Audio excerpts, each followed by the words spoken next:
Hoje vai ser uma reunião de reflexão. Vai. Reflexão.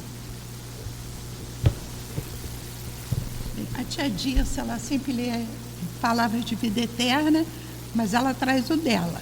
Aí a gente não trouxe, então a gente vai ler uma página do Fonte Viva, é a número 76. Fermento espiritual. Não sabeis que um pouco de fermento leveda a massa toda? Segundo Paulo. O fermento é uma substância que excita todas as substâncias e nossa vida é sempre um fermento espiritual com que influenciamos as existências alheias. Ninguém vive só. Temos conosco milhares de expressões do pensamento dos outros e milhares de outras pessoas nos guardam a atuação mental inevitável. Os raios de nossa influência entrosam-se com as emissões de quantos nos conhecem direto ou indiretamente e pesam na balança do mundo para o bem ou para o mal. Pedindo para falar um pouquinho mais alto. Nossas palavras determinam palavras em que nos ouve, e toda vez que não formos sinceros, é provável que o interlocutor seja igualmente desleal.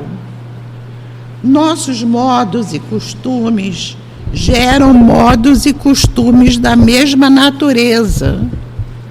Não estou ligado, não. Em torno de nossos passos, mormentemente, naqueles que se situam em posição inferior à nossa, nos círculos da experiência e do conhecimento.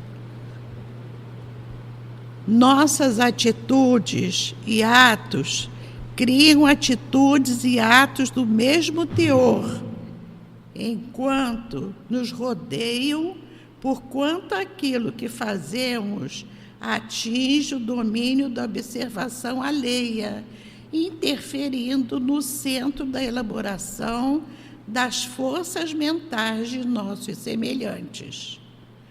O único processo, portanto, de reformar edificando é aceitar as sugestões do bem e praticá-las intensivamente, por intermédio de nossas ações. Nas origens da nossa determinação, porém, reside a ideia. A mente, em razão disso, é a sede de nossa atuação pessoal onde estivermos. Pensamento é fermentação espiritual. Em primeiro lugar, estabelece atitudes. Em segundo, gera hábitos.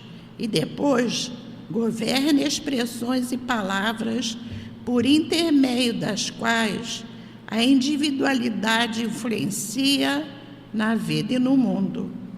Regenerado, pois, o pensamento de um homem, o caminho que o conduz ao Senhor se lhe revela reto e limpo. Graças a Deus, graças a nosso Senhor Jesus Cristo, aos amigos espirituais que nos permitiram chegarmos até aqui, que essa reunião, Jesus amado, Jesus querido, seja abençoada, seja envolvida em paz, em tranquilidade, em saúde, em harmonia, em muito amor. Que o nosso Ricardo, Senhor Jesus, que nos trará a explanação do Evangelho da tarde de hoje, ele seja envolvido em boas intuições, em bons exemplos, que ele seja assim, envolvido por ti. Graças a Deus.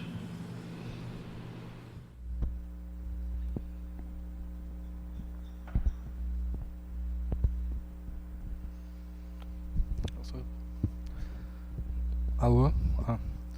Então, gente, vamos lá. Boa tarde. Já estou um tempo aqui sem vir, né? Logo quando eu venho, o som deu problema, né? mas voltou. E eu também estou um pouco sonado hoje, me desculpem se eu ratear um pouquinho, porque a gente foi levar a Dirce no aeroporto, que ela foi ver a família lá, foi ver a filha que mora fora, e também dar um consolo lá, né, porque desencarnou o sobrinho, já tem algumas semanas, mas o pessoal lá tá bem triste, né? E ela vai lá ver o filho também. E a gente foi cedo, né? Então se eu ratear aí, vocês me desculpem. Tentar não dar esses impactos. Tá.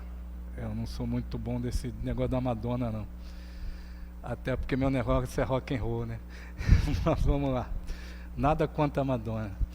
Gente, a gente vai falar do emprego da riqueza, o item 11, 12 e 13 do Evangelho segundo o Espiritismo, capítulo 16, não se pode servir a Deus e a Mamon. A gente já adianta, né? O que será que é Mamon?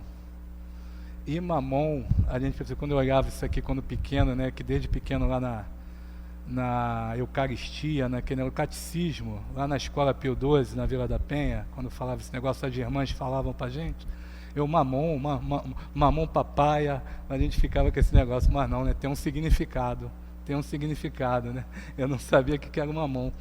E o mamon é dinheiro, a gente vai explicar esse negócio do mamon ser dinheiro, né? Mas aí o que acontece? A gente vai falar de dinheiro é bom, né? É muito bom, né? Aí tem até o pessoal, se você for lá fora, né, e falar assim, como aquele apresentador de TV falava, não sei se ele fala mais, mas quem quer dinheiro? Né? Mas oi, quem quer dinheiro? Será que vai todo mundo levantar a mão ou o pessoal vai ficar calmo, vai ficar tranquilo com essa exaltação? Ou vocês já que se falasse quem quer dinheiro? Né? Será que a gente não ia correndo pegar? E aí a gente tem outras passagens, né? A gente tem sobre o dinheiro, aquela música do Paulinho da Viola, né? Dinheiro na mão é vendaval. E é vendaval por quê? Será que o dinheiro na mão está na mão certa? Ou a gente está usando o dinheiro de forma certa? E por que ele sai? E por que ele vem? Aí a gente tem também, né? Dinheiro não é problema, é solução. Solução para quem? Que é o ditado popular. É solução para o nosso mundo? Tem sido? Quando ele pode ser solução e quando ele pode ser problema? Então a gente vai ver aqui no emprego da riqueza essas colocações sendo explicadas para a gente. Mas a gente vai entender o que é mamon, né? Vamos lá. Vamos pegar o Paliano Júnior, nosso dicionário, e ele vai dizer assim, palavra grega, aí tem aqui mamona, o significado é mamona, né? Assim em português. Como fosse assim uma tradução, né? Dinheiro, posses, bens terrenos, vinda do aramaico mamon ou mamona, que significa riqueza. Está em Mateus 6,24, Lucas 16,9, 11 e 13. Foi empregada para personificar a riqueza, não necessariamente um Deus mitológico, que a gente sempre fala, né? Tem até uma nota do livro que diz que é um Deus, né? Sírio, não sei o quê. Lá no Céu e Inferno fala também que é um dos 7 demônios ligados à avareza, ligados à ganância, mas isso tudo foi criado de forma mitológica depois, até porque a gente sabe, né, que demônios são espíritos, né, que foram homens, que foram mulheres, e não é bem demônio no sentido que se tinha acepção antiga da palavra. Mas a palavra mamon, em verdade, significa dinheiro. Ela vem do aramaico, significa dinheiro, significa posses, significa riqueza, é tudo além do dinheiro, é tudo além tudo que é material. Aí eu peguei um estudo de teologia, né, aqui, da Cielo, site Cielo, que diz, servir a Deus, o mamon, uma análise exegética de Lucas. E ele diz assim, mamon significa tanto dinheiro em sentido restrito, quanto as posses, em sentido amplo. É exatamente tudo que é material. Então a gente vê o dinheiro, né? O dinheiro existia desde sempre? Não. A gente tinha o escambo, a gente tinha a troca, a gente aprende isso no colégio. A partir do momento que a gente utiliza o ouro, a gente utiliza os metais preciosos, e aquilo vai sendo guardado, tem que ter um depósito. Assim como no banco a gente deposita algo e tem um comprovante, né? Hoje em dia é digital. Aí se dava um comprovante que era o papel, daí o papel moeda, daí veio o dinheiro, daí veio a nota. Alguém usa a nota mais hoje? Quase ninguém. Usa? Então, é Pix, é negócio de transferência bancária, é negócio de cartão de crédito, é tudo digital, né? Mas você vê como o conceito do dinheiro mudou, né? Esses dois significados podem comunicar, segundo o teólogo aqui, uma noção de neutralidade. Tudo aquilo que o ser humano possui, além do seu corpo e da sua vida, as suas posses materiais. Neutro em que sentido? Neutro no sentido de que você não tem uma força negativa no dinheiro ou positiva. Você tem uma força na medida em que você vai empregá-lo. E eu já estou adiantando um pouco aqui, né? E aqui, para um teólogo, Bovon, esse membro, aqui na verdade é um vocábulo, tá? Quando ele fala injustiça, mamon da injustiça. Quando os teólogos traduzem, está escrito mamon da injustiça na Bíblia. Significa dinheiro mal adquirido. Então Jesus está falando sobre dinheiro mal adquirido, o que vai além ainda. É aquele dinheiro acumulado em excesso.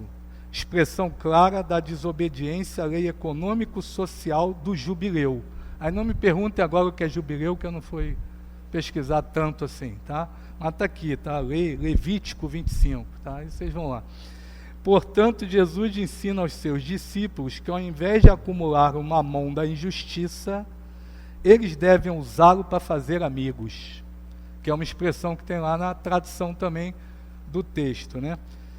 O que é fazer amigos? Aí tem aqui, ó, item 12, amai-vos uns aos outros. Então é você usar o dinheiro para ajudar as pessoas. E o fazer amigos, mais na frente o teólogo coloca aqui que pode ser um hebraísmo, do hebraico, né? Que se refere a Deus ou ao seu nome, sem dizer o nome de Deus. Ajudar Deus. À medida que você ajuda o próximo, você ajuda a Deus. E o dinheiro é feito para isso.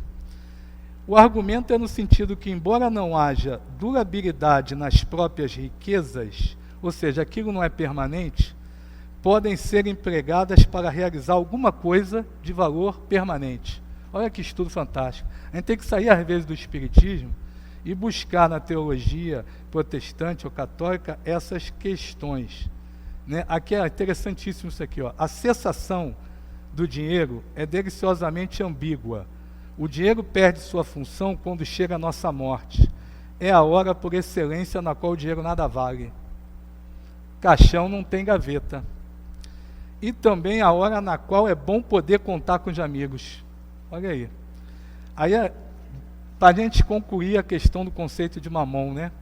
Ele vai mais a passagem específica de Lucas e diz: Jesus explicita quais são os dois senhores. Esses dois senhores são Deus e Mamon. Coloca eles lado a lado em antagonismo.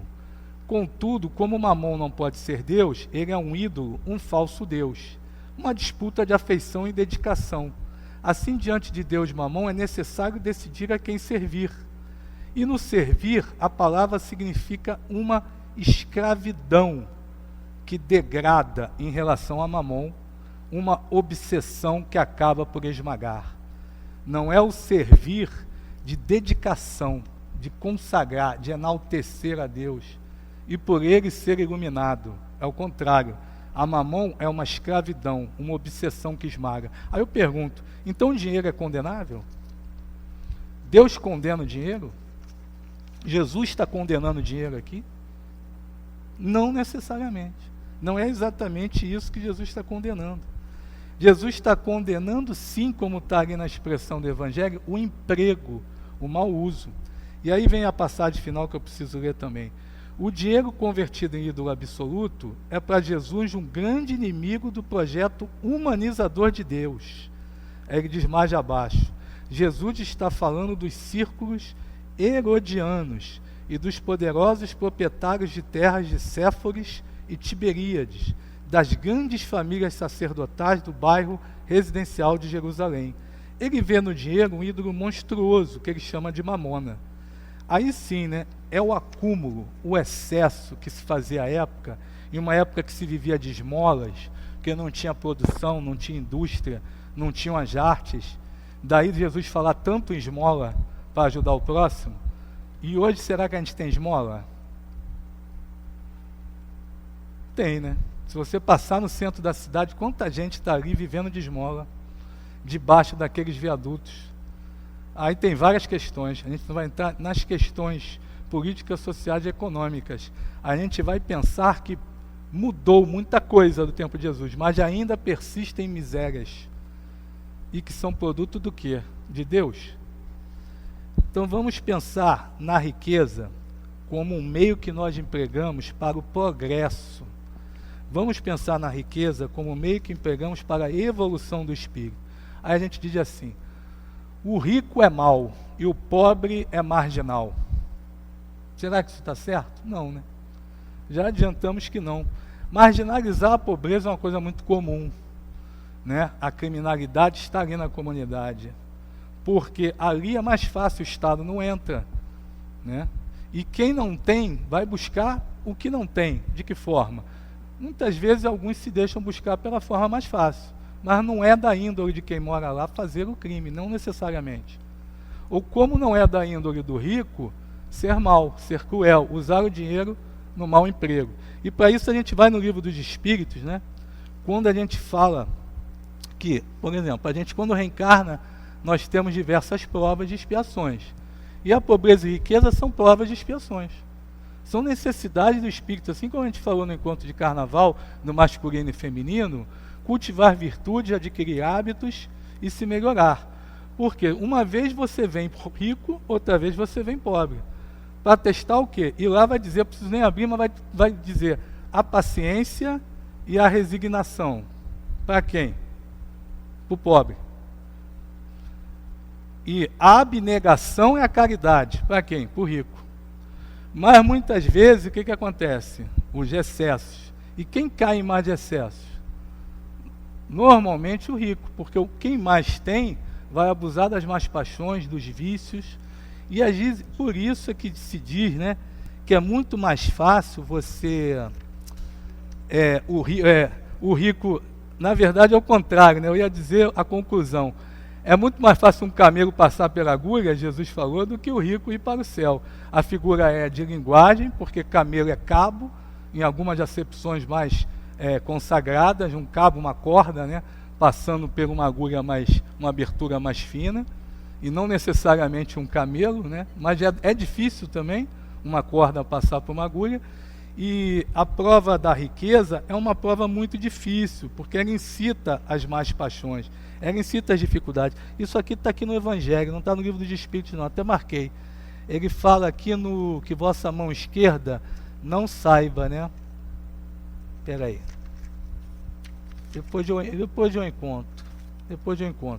Ou está no livro dos Espíritos mesmo.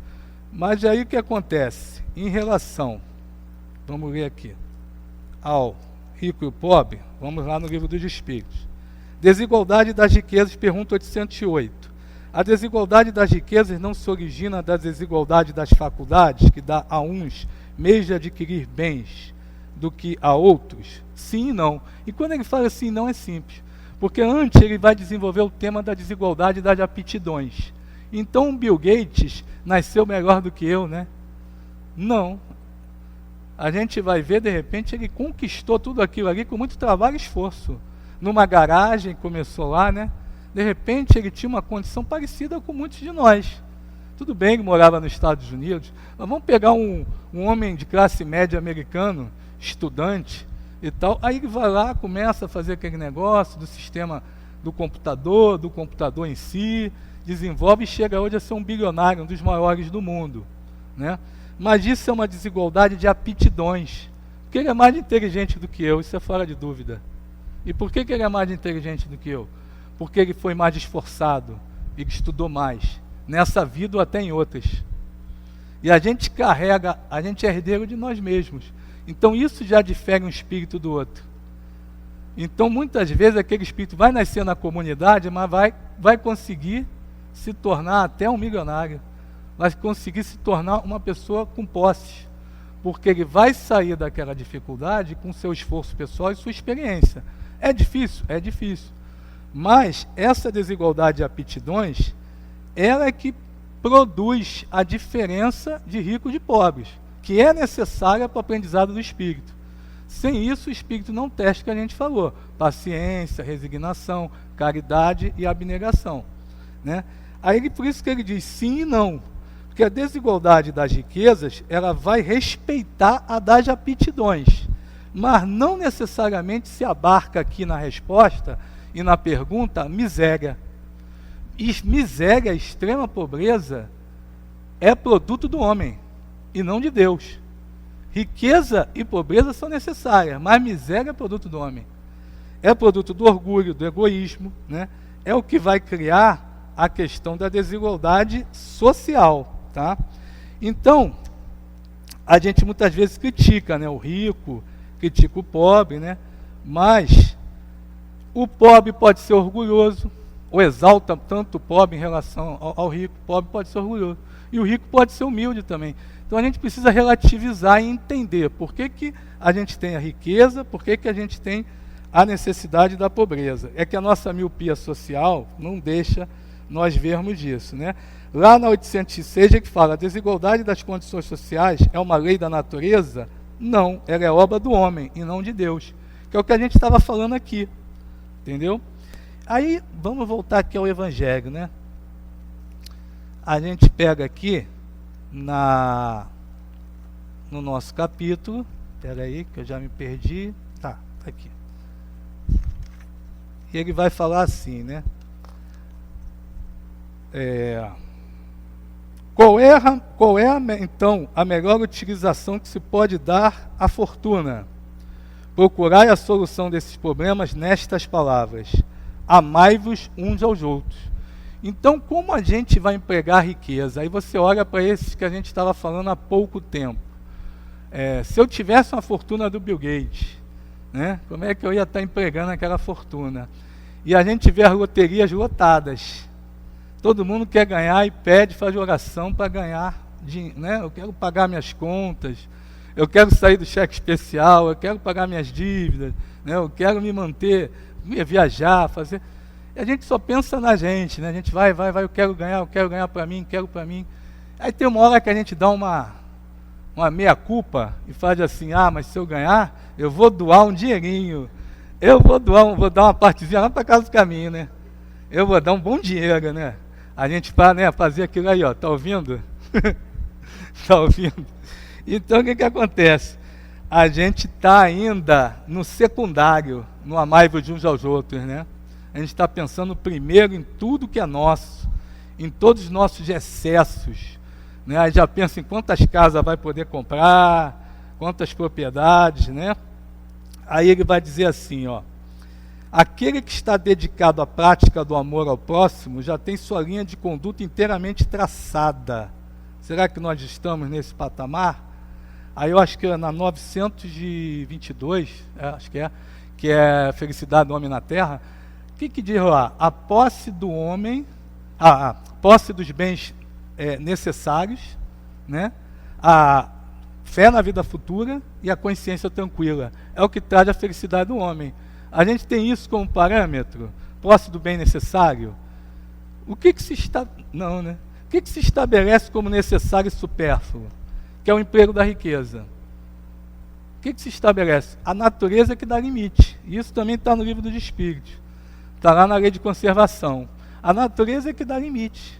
Então, se você tem a natureza te traçando limite, o homem passa além daquilo, criando questões fictícias, aí, né, é que ocorre o excesso. É claro que a civilização e o progresso vão criar necessidades modernas, mas o homem abusa delas. É o caso do Chico, que dizia: eu vou comer um pedacinho do bolo como o bolo inteiro.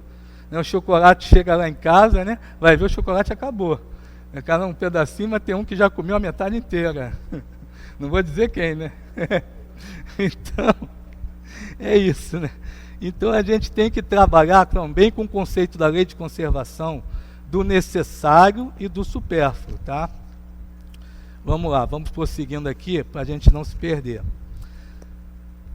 Então é uma força neutra. E quando a gente fala em mamon, que Jesus falou, mamon da injustiça, o acúmulo, a riqueza, é o apego. Aí tem as parábolas lá na frente desse capítulo do Evangelho, que falam daquele que está apegado. E é o jovem rico, que Jesus chama e ele não vai, porque Jesus dá aquele desafio, né? É igual aquele negócio do show do milhão, né? É igual o desafio de televisão, né? É a prova do líder, né? Do BBB, né? Você tem que citar as coisas aqui para a gente tentar alcançar as coisas de Jesus. Tem que botar, às vezes, é a prova do líder, né? Você dá teu dinheiro para me acompanhar. Aí o cara não, Jesus, não dá. Ah, mas aquilo é dar todo o seu dinheiro mesmo? Não. É para testar o apego dele à riqueza. E Zaqueu teve isso? Não, Zaqueu foi o contrário. E Zaqueu era mal falado, né? Publicando, aquela história toda. Ele sobe na árvore, vai ver Jesus convida. Eu quero ir na sua casa, o pessoal, ih, rapaz, olha. E ele vai na casa e diz assim, né? Eu dou metade aos pobres e restituo em quádruplo aquilo que eu tirei. Está aqui a salvação do homem. Mas ele foi salvo naquele momento, não quer dizer que naquele momento ele virou um espírito puro, mas ele está no caminho do desapego dos bens materiais, o que traz o progresso espiritual, porque caixão, de novo, não tem gaveta. Zaqueu já está entendendo isso. O que ele tem que fazer com o dinheiro? Ajudar a combater desigualdades, ajudar o progresso. E aí um Bill Gates pega, com o dinheiro todo que ele tem, já investiu eu tinha um dado aqui no celular, mais de 35 bilhões. Acho que é isso, gente. Eu tenho que pegar aqui, desculpa, porque o dinheiro é tanto que a gente não tem noção. Eu capturei a tela aqui do Bill Gates. Bill Gates e Melinda French Gates, eles têm uma fundação. Ao longo da vida doaram 38,4 bilhões de dólares. É muita coisa. Se botar em real, acabou a conta. 38 bilhões de dólares. Só em 2022 eles doaram 5 bilhões. Mas a fortuna é 106 bilhões, né? Será que 38 bilhões ao longo da vida é troco para quem tem 106? Se a gente parar para pensar, fica preocupado um pouco, hein? Rapaz, esse cara está gastando muito dinheiro. olha a nossa mente.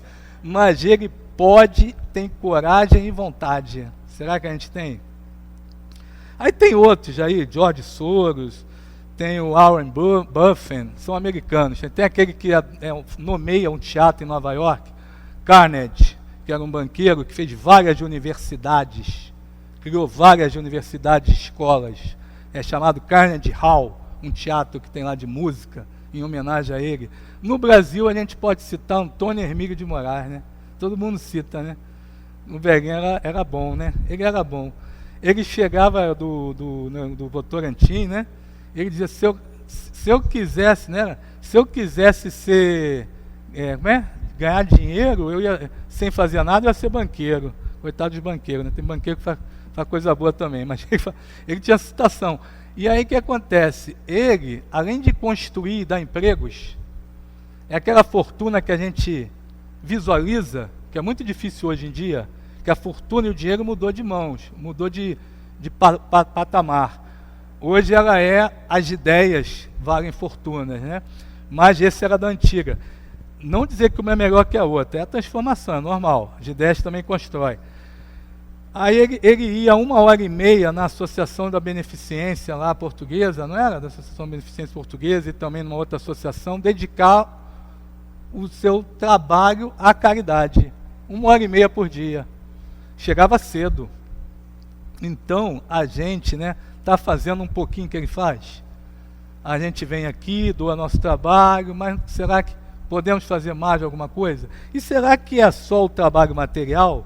Será que é só doar dinheiro? Será que é só a esmola? Não. O próprio Evangelho vai falar para a gente aqui que ele diz assim, a caridade fria e egoísta, que ela não agrada a Deus. A caridade plena de amor, que procura o infeliz e socorre sem humilhá-lo. E ele vai falar mais à frente sobre a questão da inteligência também. Então veja só, a gente não apenas tem o dinheiro para doar, E quando não tem, o que a gente doa?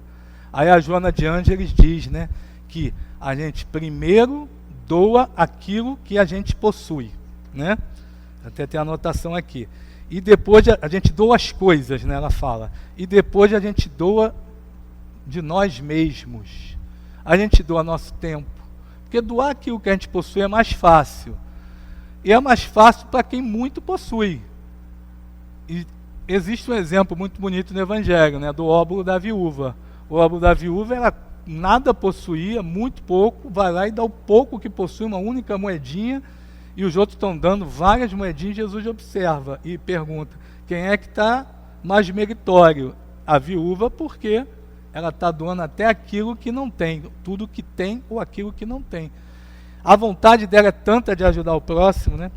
E aí, né, a gente vê que a gente tem a atenção que pode ser dada a alguém, o cuidado, ouvir. Então, a dona Disse até, né, ela fala muito quando parar no sinal, eu acho que muitos de vocês devem fazer isso, né?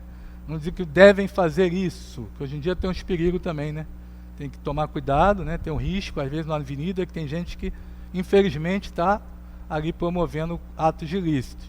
Mas quando você tem a segurança, por exemplo, o menino McDonald's no shopping, né? Ele vem para... Estava outro dia com a Andréia, até o menino veio lá para a gente, paga o lanche aí. A gente foi lá, André no instante se tocou, que é um coração maravilhoso e doce, né? Eu já fiquei mais assim, será que eu tenho dinheiro aqui? Deixa eu ver quando eu tenho. Será que eu estou no cheque especial? Mas vamos ajudar o menino, tá certo. Que, poxa, pelo menos eu tenho crédito no banco, né? Posso não estar com dinheiro ali, mas, né, o banco paga. E aí o menino precisa muito mais do que eu. Meu filho se alimenta de McDonald's toda semana, se ele quiser. Mas ela foi lá e pagou, a gente foi lá e pagou. Então, essas pequenas coisas, e às vezes você escuta, você conversa, a dona Disse conversava muito com essas pessoas no sinal, conversa de vez em quando é possível, vamos botar, né, com a segurança. Ela, você está na rua, meu filho, por quê? Ou então dá uma palavra de consolo para ele, fica com Deus, né?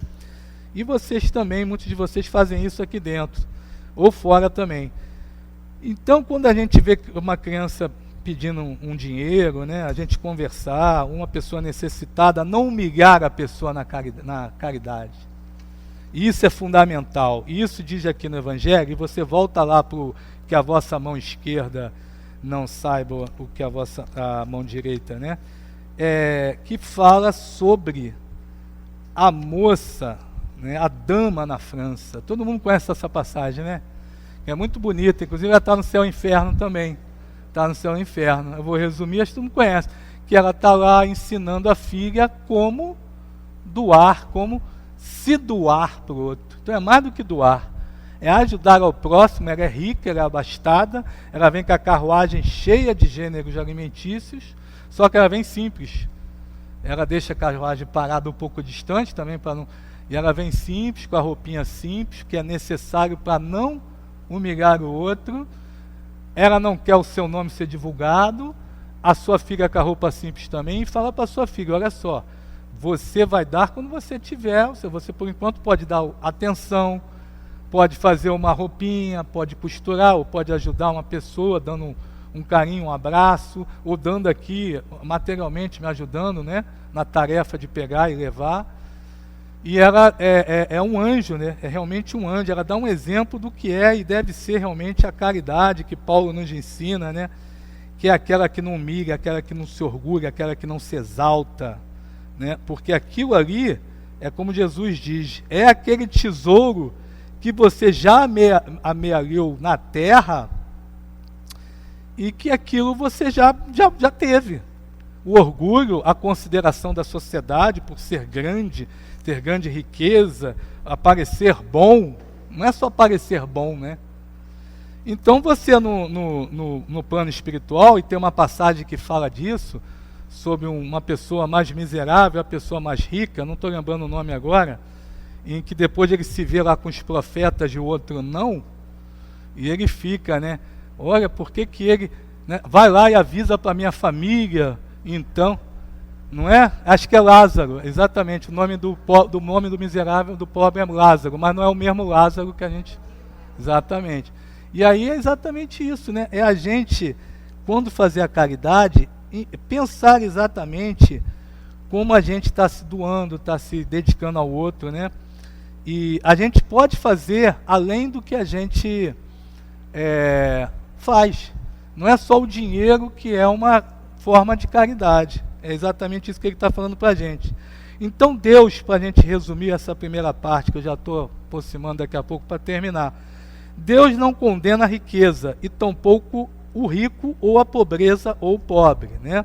Mas o emprego dela, o mau emprego. O bom emprego é aquele que estimula a inteligência, que estimula o progresso. E ao tempo de Jesus falamos de esmolas, agora nós temos o quê? As de empresas. E você, quando tem uma grande riqueza, você empregar o outro, assalariar, dar dignidade, participação nos lucros. Tem tantas leis hoje, né, que propiciam ao trabalhador uma dignidade e um sentimento de nobreza. Muitas são desrespeitadas, que eu sou do direito, né? Infelizmente a gente tem até um crime chamado condição análoga à escravidão, né? Isso é muito comum, né? Mas é outra história. E o que acontece? A gente tem que pensar em tudo isso como a dignidade. O homem quer trabalho, né? Então, mais do que você ter a esmola, o trabalho hoje é uma situação maravilhosa. As leis que protegem e que devem estimular também o patrão a ter um relacionamento melhor com o empresário, né? Então, sendo o homem depositário fiel, estou lendo aqui agora um estudo, e administrador dos bens de Deus, responsabilidade lhe será cobrada do emprego que haja dado deles. Nós prestamos contas? Prestamos contas, né? Sobre esse emprego. Então a gente pode, na outra vida, vir rico, vir pobre, e aquilo a gente vai ser testado naquilo que a gente precisa ser testado, né?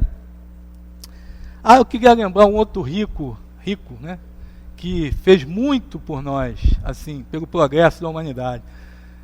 Eu tenho muito tempo que eu vi uma minissérie dele, Santos Dumont. Santos Dumont tinha dinheiro, veio com dinheiro, uma família abastada, e se dedicou desde novo a descobrir o avião e fazer um invento para o progresso da humanidade. Pegou o dinheiro e colocava naquilo. Então, mais de um brasileiro, né, que a gente citou tantos estrangeiros. Então, a gente vê como pode propiciar o progresso.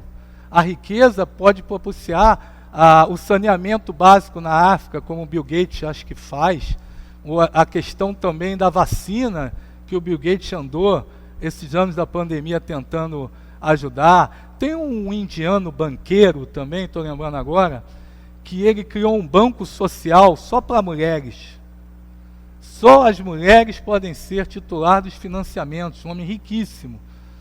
E que ele dava juros baixíssimos, muito, muito baixos, propiciando com que elas formassem empresas, formassem atividades lucrativas, ou pudessem ter o dinheiro para dispor do dia a dia.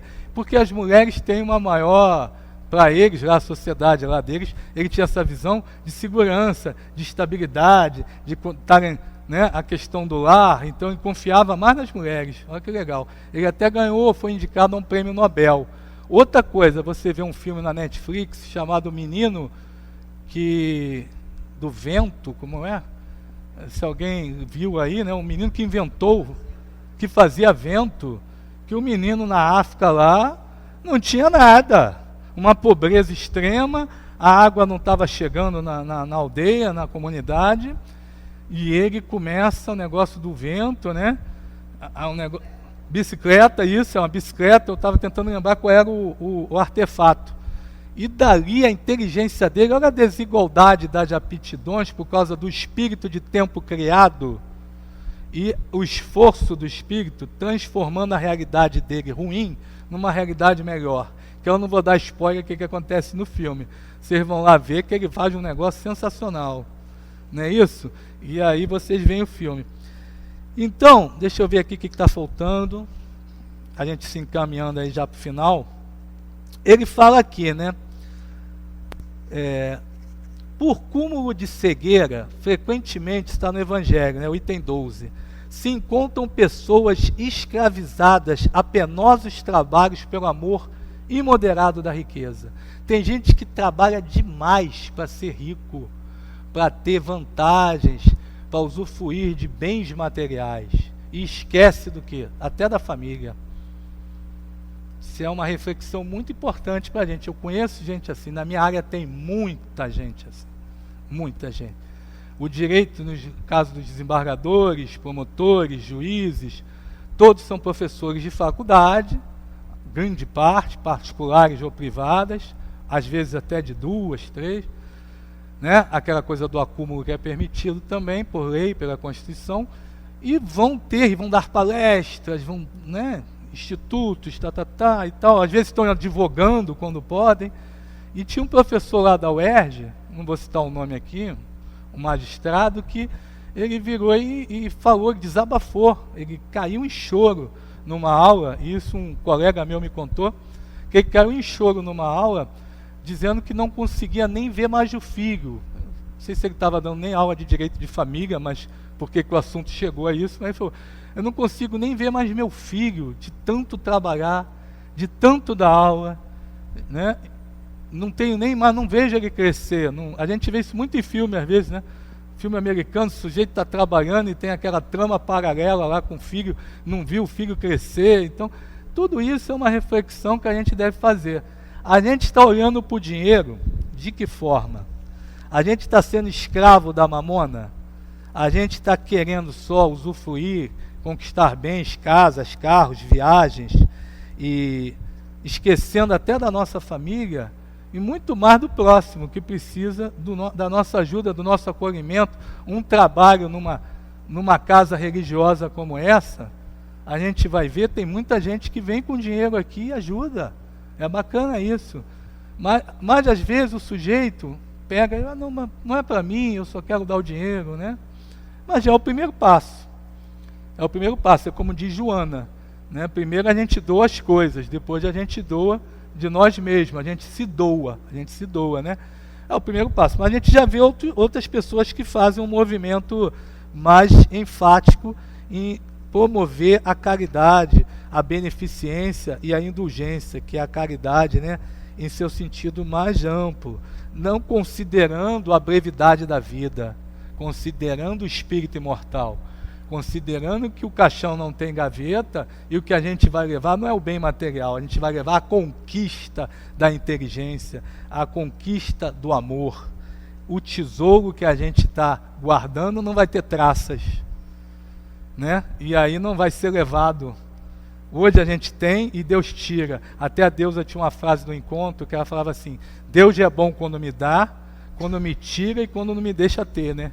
Você está entendendo? Porque a gente é testado naquilo que a gente tem, da ganância, da vaidade, do orgulho. Aí deixa eu ver se eu... tem uma coisa de Emmanuel que eu tenho que falar que é sensacional, né? Está aqui anotado. Que está no livro dos Espíritos anotado, gente. É o livro da prece. Livro da prece que Emmanuel diz assim. Espera aí que eu vou achar, gente. Aqui, ó. Dinheiro na estrutura social é comparável ao sangue no corpo. Orgânico, circulando, garante a vida. Parado, acelera... Não vai sair que acelera a morte. Tem que falar rápido, né? Entenderam? Por causa da língua, né? Entenderam isso aí? Porque o dinheiro parado é como sangue. Ele dá o AVC, né? Ele dá a morte, a estrutura do organismo, o sangue, né? E ele circulando é que ele dá a vida, parado ele dá a morte. E aí a gente vê o exemplo de Zaqueu, né? Então, contra o exemplo contrário lá do rico em oposição a Lázaro e do jovem rico, né? E a parábola dos talentos, que também é citada no começo do capítulo.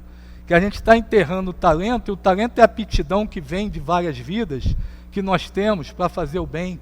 A inteligência, a riqueza que a gente tem naquela vida para promover o bem.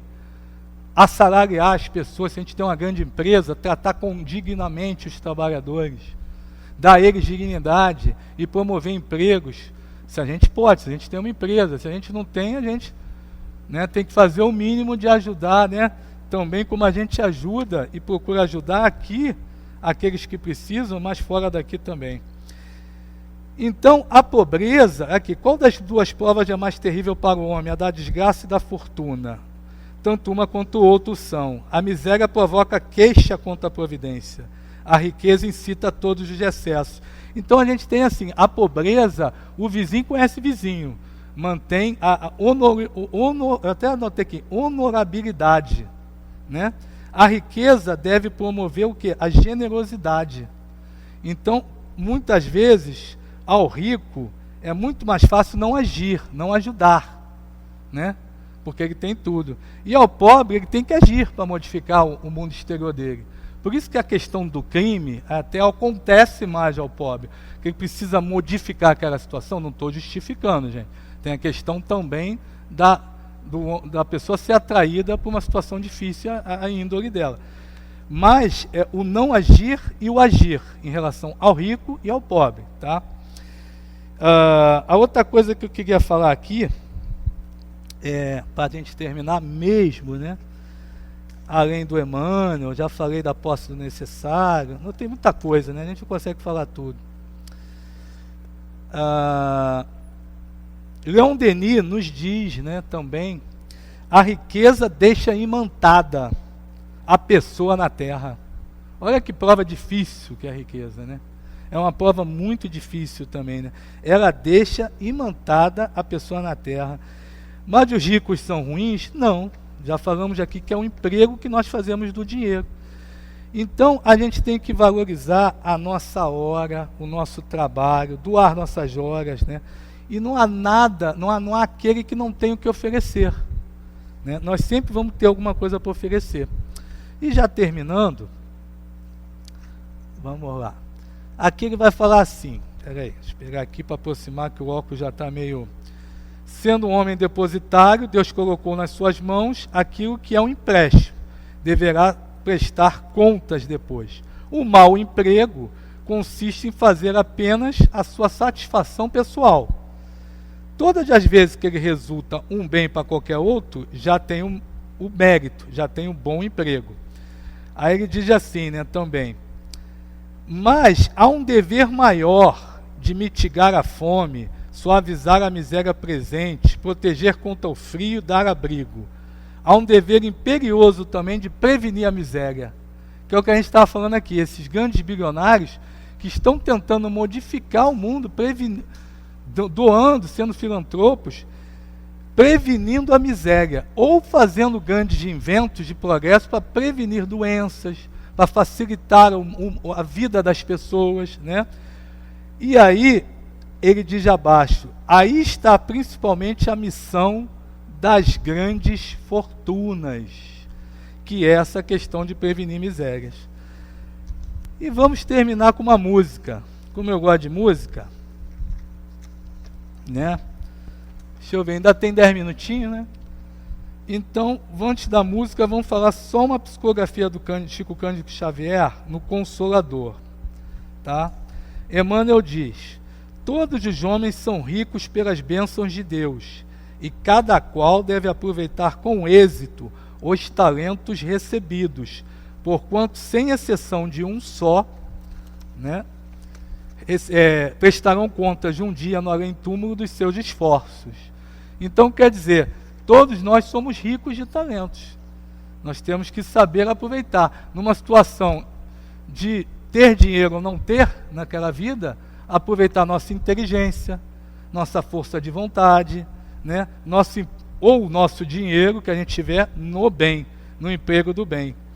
E aí, né, Caibar Schutel diz assim, no Parábolas, todos somos filhos de Deus, o Pai das almas reparte com todos igualmente os seus dons, a uns dá mais, a outros dá menos, sempre de acordo com a capacidade de cada um.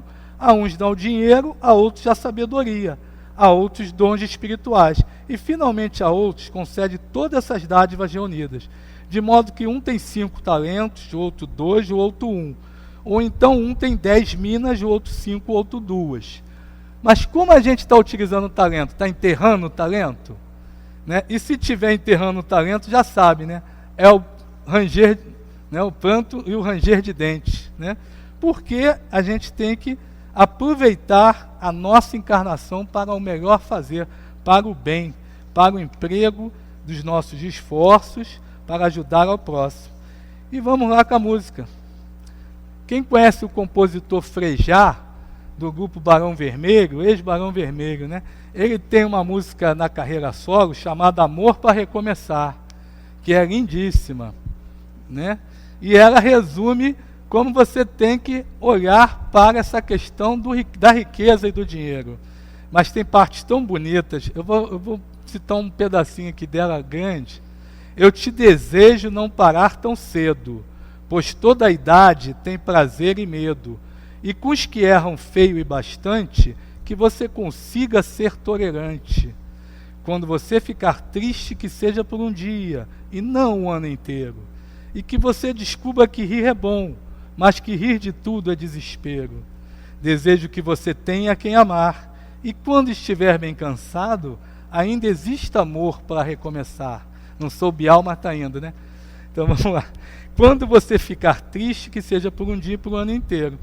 Desejo que você tenha quem amar. Aí ele vem e diz: eu desejo que você ganhe dinheiro, pois é preciso viver também.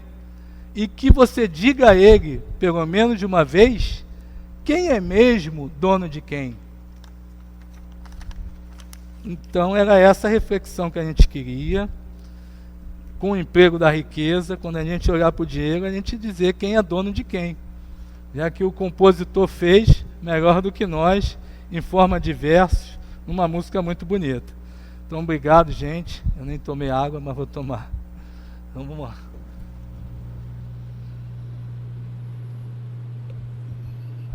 E agora, nesse momento, nós vamos ler do livro Fonte Viva, a lição 56. Aquele que não nascer de novo não pode ver o reino de Deus, dito por Jesus, e está em João, capítulo 3, versículo 3. A própria natureza apresenta preciosas lições nesse particular.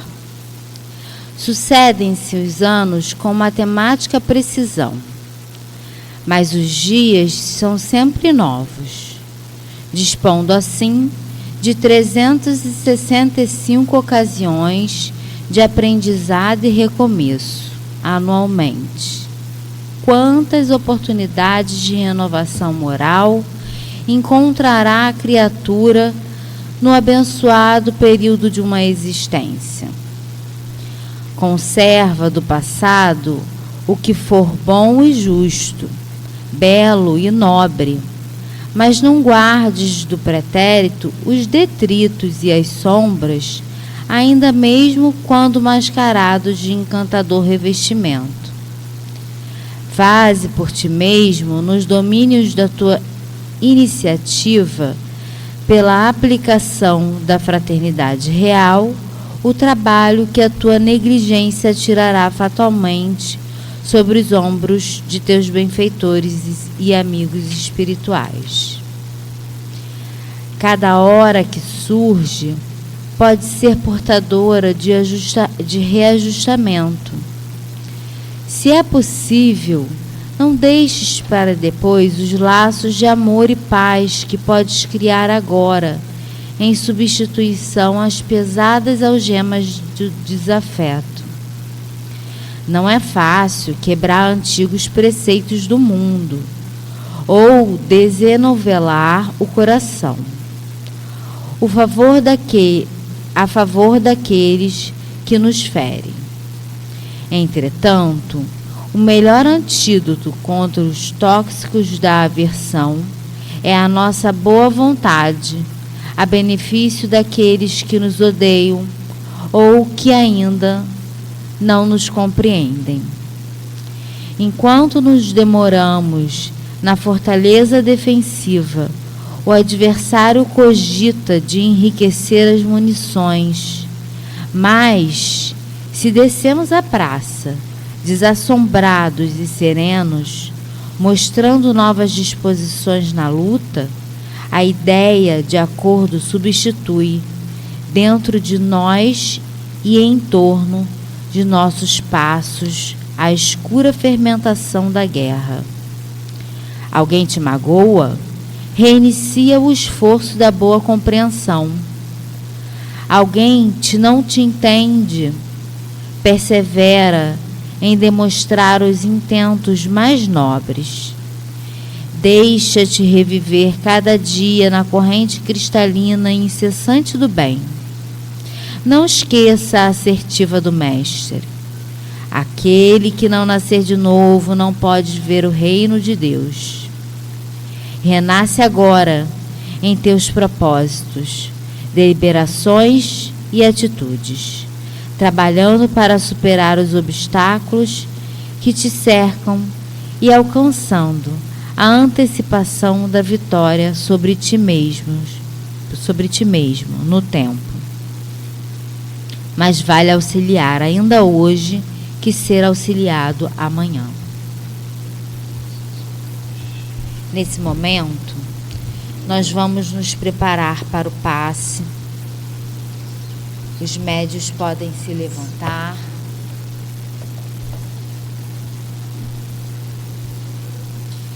E eu vou começar a prece. Deus, nosso Pai, Jesus, nosso divino médico, queridos amigos espirituais, rogamos as vossas bênçãos de amor, de paz, de equilíbrio e de cura para todos nós que aqui estamos. Que os bondosos amigos espirituais encontrem em nós as disposições para o bem.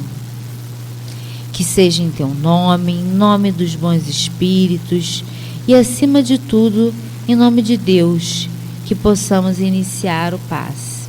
Graças a Deus.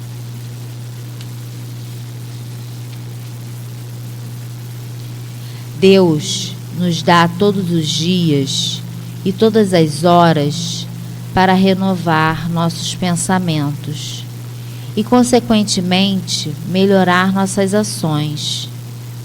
Muitas vezes, ficamos presos em culpas que nos impedem de nos modificar.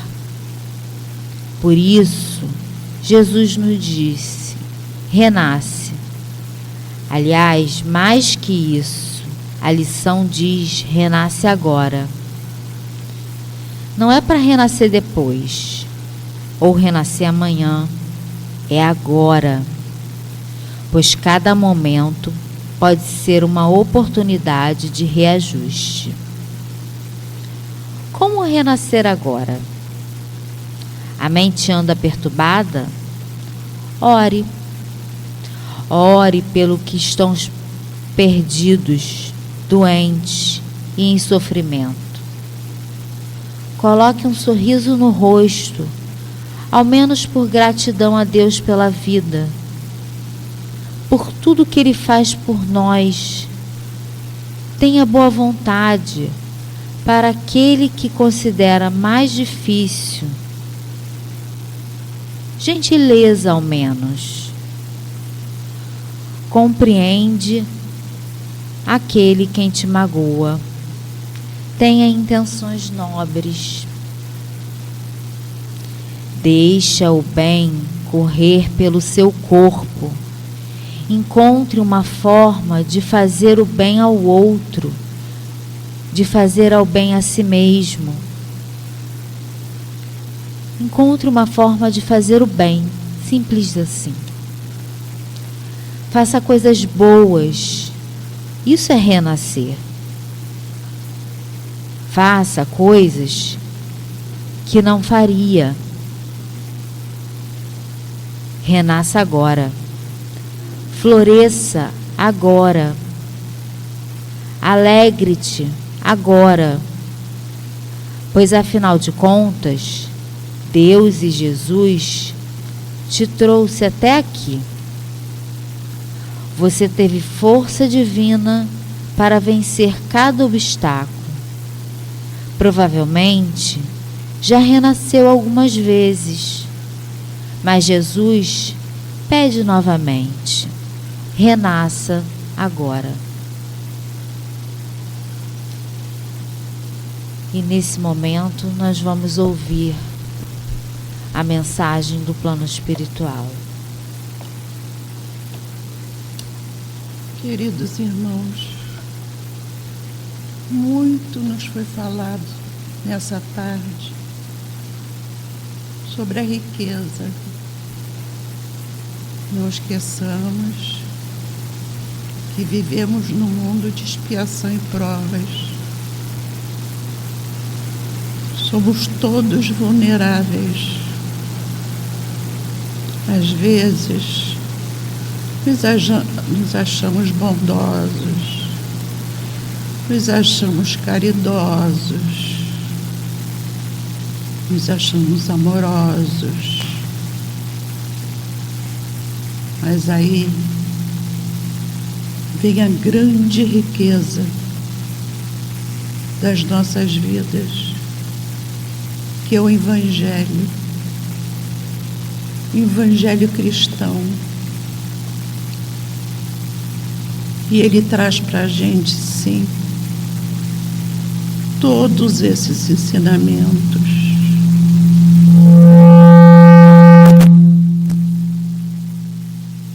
Já podemos, sim, praticar a caridade, mas com humildade, olhando para o irmão, dando um aperto de mão,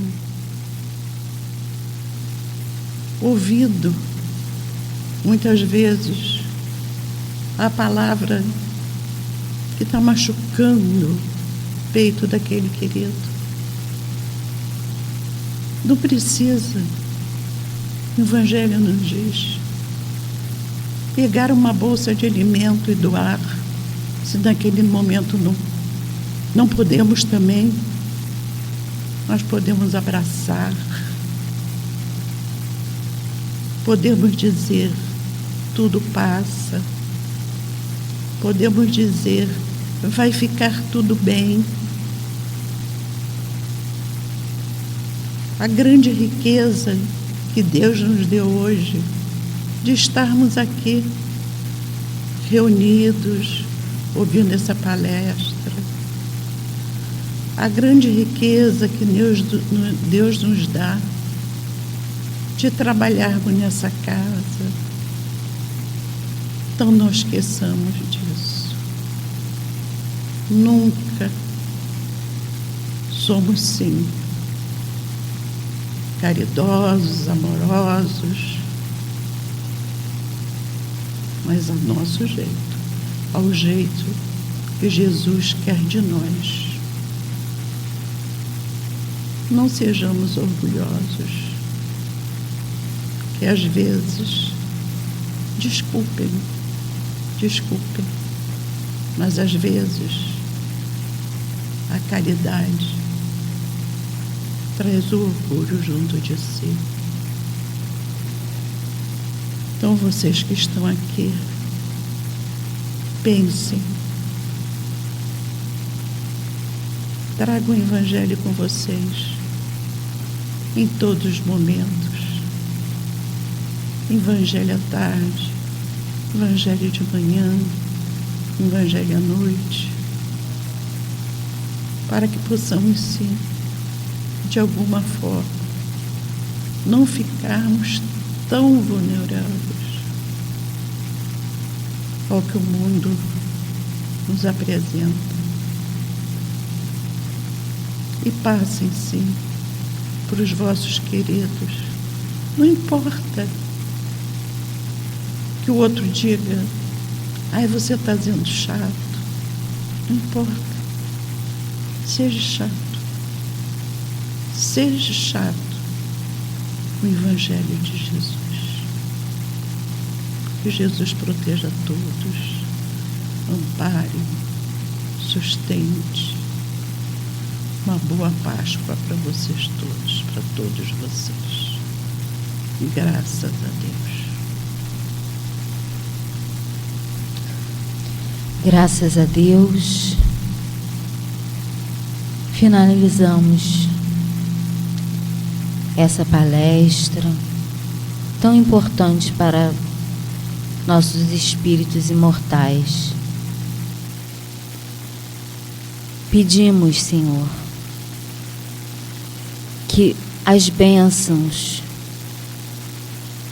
possam se estender a todos que estão aqui, aqueles que não puderam vir, e que a gente possa perceber quando a bênção chega, porque a todo momento Jesus, nosso divino Mestre, e Deus, nosso Pai, nos abençoa, nos ampara, está do nosso lado, cuidando da gente. E às vezes, muitas vezes, não percebemos. Abençoa essa casa bendita que nos dá o nosso sustento espiritual. E que seja em seu nome, em nome de todos os espíritos trabalhadores dessa casa, em nome de Jesus, nosso Mestre, e de Deus, nosso Pai, pedimos a permissão para encerrarmos a palestra da tarde dessa sexta-feira. Que assim seja, graças a Deus.